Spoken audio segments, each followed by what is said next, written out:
السلام علیکم دوستو، ساری دنیا کے سارے لوگ تجھے اپنے فائدے کے لیے چاہتے ہیں، صرف تیرا ہی رب ہے جو تجھے تیرا فائدے کے لیے چاہتا ہے۔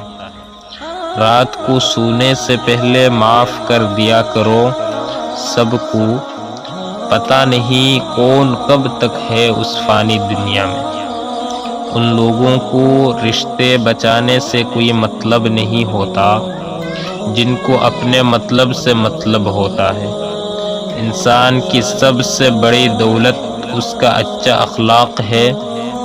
مجھے صبر میں رکھنا مولا، کبھی گرنے نہ دینا، نہ کسی کی نظروں میں اور نہ ہی کسی کے قدموں میں۔ آئینہ بے شک نازک اور کمزور ہوتا ہے، مگر سچ دکھانے سے نہیں گھبراتا۔ السلام علیکم۔